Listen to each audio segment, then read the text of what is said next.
Section 29 Al-Mulk to Al-Mursalat. This section starts with Surah Al-Mulk, which speaks about divine power. The surah begins by mentioning this creative power and challenging humans to gaze at the perfect creation. Graphic descriptions of hellfire are then given. The surah then warns of this punishment by asking them if they feel secure from the punishment and ends by warning those who reject the message.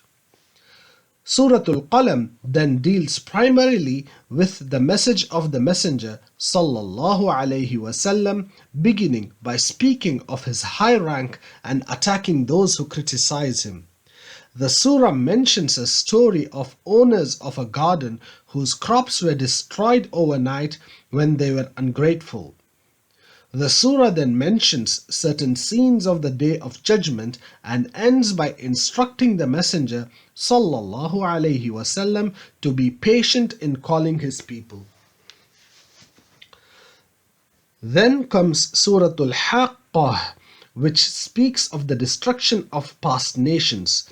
Some of the terrifying moments are on the blowing of the trumpet, description of people who are successful and of those who are ruined, and a clear confirmation of the truth of the Messenger sallallahu alaihi wasallam. Surah Al-Ma'arij speaks of the Day of Judgment, human nature, and a description of the believers. The surah ends with an oath that resurrection is real.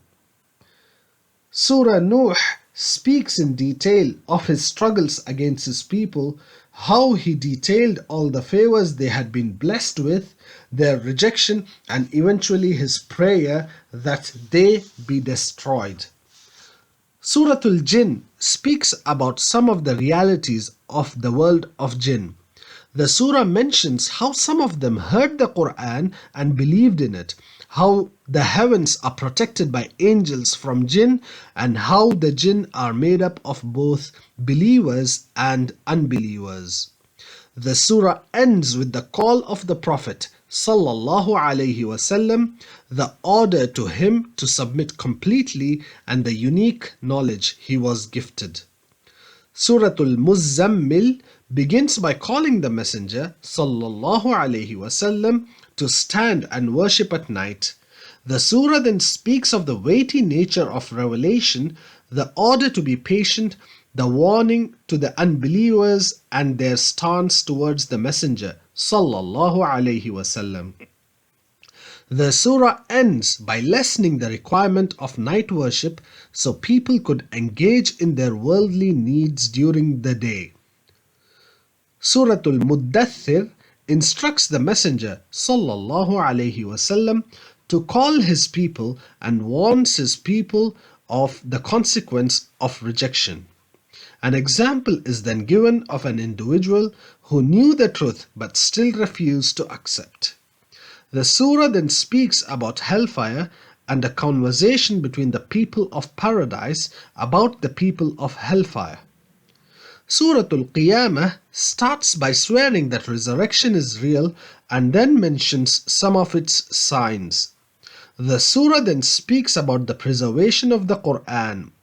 It then returns to describe the faces of the successful who will gaze at their Lord and the frowning faces of the doomed. Then there is a description of people at the moment of death, and the surah ends by mentioning some proofs for resurrection.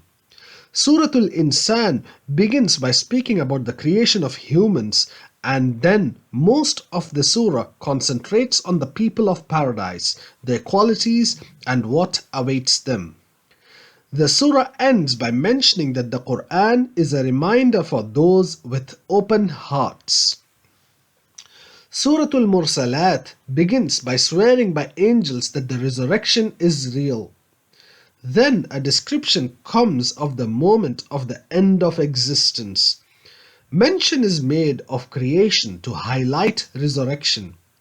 The abode of the unbelievers is mentioned, followed by the destination of the believers.